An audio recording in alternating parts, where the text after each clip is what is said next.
not just the leader, 2 laps clear of the leader. 0.5. Peter Brock coming in for a quick pit stop, taking advantage of this enormous lead that he has with 59 laps remaining in the great race of 84.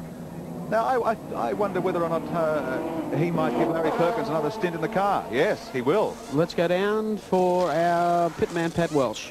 That's right, Mike. Larry Perkins turned to have a shot. I think he'll be in for about 25 laps if their plans go according to what I was told just a few minutes ago. Peter Brock will have a break, but as you said just a short time ago, they haven't. They've got a 2-lap break on the field now, so they can virtually relax, I suppose, although Peter Brock won't agree with that. We'll try and get a word with him. As again, the Holden dealer team pull off a lightning fast pit stop. They've been doing this all day. You can see just how professional they are. Thanks, Pat. And professional's the right word. Out goes Larry Perkins, and back to Pat with Peter Brock. Peter, you're probably aware now that both Fury and Johnson are out. You've got a 2-lap break on the field. I didn't know what gap I was just about to walk and find out, but I saw Dick's car parked in the cutting. You know, very sad, really, because he's put up a tremendous fight today. But I suppose you'll relax at all, though, with that good buffer? No, not at all. No, now we've got to just drive accurately and smoothly, and you know, I've had buffers here before and had things go wrong and nursed it to the finish and it said nothing, you know. The plan is for you to join the car again in about 25 laps time, is that right? That's right. Yeah, now we've got a buffer. We let Larry have a bit of a drive, and we're quite, you know, able to change our tactics till now back to playing a bit of percentage. We haven't been playing a percentage gun really until now. We've been going for it. Absolutely no problems at all out there? No, she's going like a rocket. Okay, Peter, thanks a lot. So at this stage, it's Larry Perkins in the 05 Commodore, leading from Warren Cullen and Alan Jones and Alan Moffat and Greg Hansford. That's the top 3 in the James Hardie 1000. I say, that's the view from the BMW, the Group A BMW. The camera mounted in the headlight. Nice clean picture. We'll get a bit of a wipe again here as he heads across the mountain. Thanks very much. See what we were talking about a moment ago with the shadows of the trees falling across the track now. That can be a little bit distracting, especially if you're feeling a little weary. I'll tell you what, this is a racetrack that tends to keep you pretty sharp there. Yes, you can't afford to relax. Past the Castrol Tower, the S's. Wow, that will give you some indication of just how strong the Commodores run across the mountain here.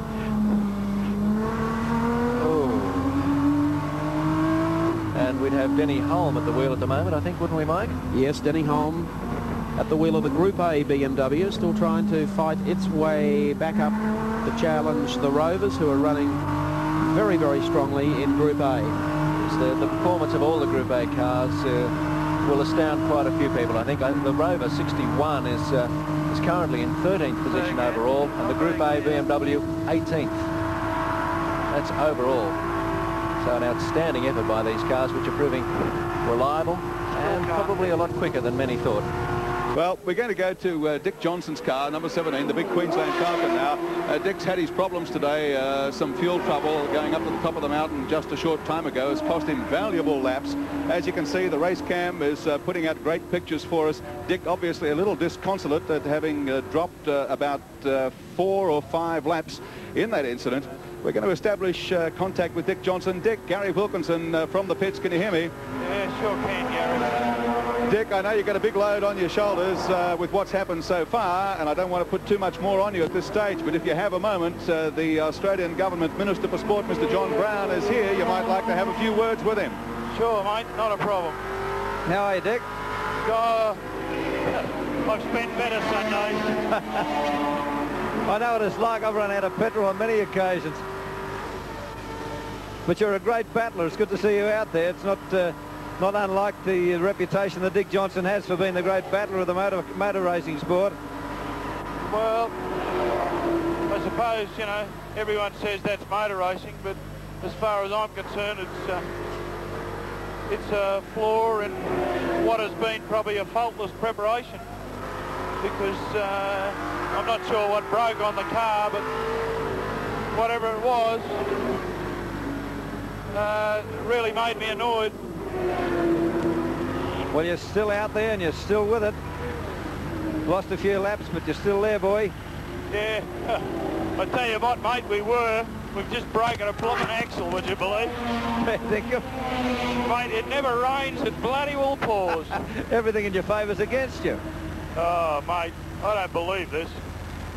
I think I should have stayed in bed. What'll I do, call you an RMA for you something or what? Oh, you might as well ruddy and talk to me, mate. I've got nothing else to do. Oh dear, more disappointment for Dick Johnson, and we've lost our race cam picture there, but it really has been a dreadful day for him. But as you say, he is such a battler and such a trier, and I think that's one of the great things in Dick Johnson that's representative, I think, of most Australian sporting champions. Car number 35, Ron Gillard and Mark Gibbs in the Mazda RX-7 Rotary, running strongly indeed. And here he comes up on the inside of Hell Corner, not far back behind him, Prince Leopold von Bayen and Denny Holm, the black BMW, with Denny Holm at the wheel. Looks like someone's been doing a little panel beating or panel removing on that Ron Gillard Mark Gibbs RX-7. If we look on the right-hand side, it's missing that front right fender. And the back left one as well. Certainly hasn't made any difference to the performance. I think what we might do now is update for you the Group A positions.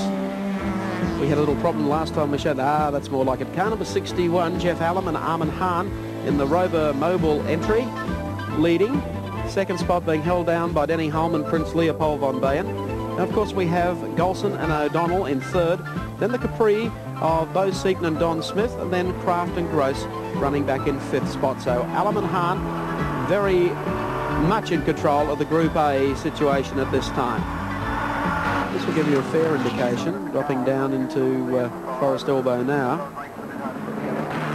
Which goes through. He's still trailing Barry Seaton, and here comes one of the Group A Mobile Rover Vitesses.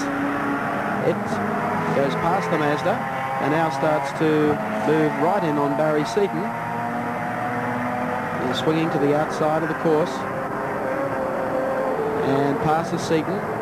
And once again, the Mazda finds its legs, keeping in mind it's a Group C car. But just how quick and how much potential have the Rovers got? That was a fair indication. Now, watch this under brakes.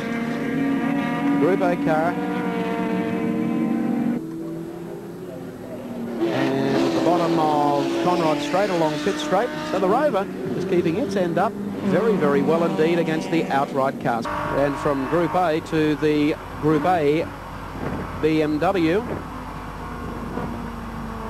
coming down, dropping into the right-hander. Now outright 15th. And from the BMW, here is the pit stop with car number 05, Larry Perkins, coming in. And it would seem now that Peter Brock is going to do the last stint out of Cole Young. Thanks, Mike Raymond. Yes, Peter Brock's getting in. Larry Perkins out of the car for this final pit stop. 4 new tyres going on the 05 Commodore and 2 churns of fuel ready to go. But very quick pit work here once again from the Peter Brock team. It's become a very big thing of their race today with Larry Perkins strapping him in. The door is shut. Peter Brock's just shutting the door. He's just waiting for the pit signal for Peter Brock to drive out of the car. But another very slick pit stop from race leader Peter Brock. Heading up to Mountain Straight. Look at the traffic. In amongst there weren't many cars left. Looks like they've all decided to race together. And in amongst them all is Colin Bond, who has the Alpha GTV back out on the racetrack again. He's in the thick of it, as you can see. So Alan Jones, second on the road to Peter Brock and the dealer team Commodore, with David Parsons in the second of the Commodores, the dealer team cars up into third, and was closing a few laps ago. The gap was 11.98. It's dropped to 8.01 and now back to 7 seconds. So 7 seconds is the gap between second and third. Be interesting to see a man with Alan Jones's experience, just how he'll handle David Parsons as he comes up behind him. Must be aware that he's closing the gap. Alan Jones is able to hold him at bay, and over the next 15 minutes or so towards the end of the race.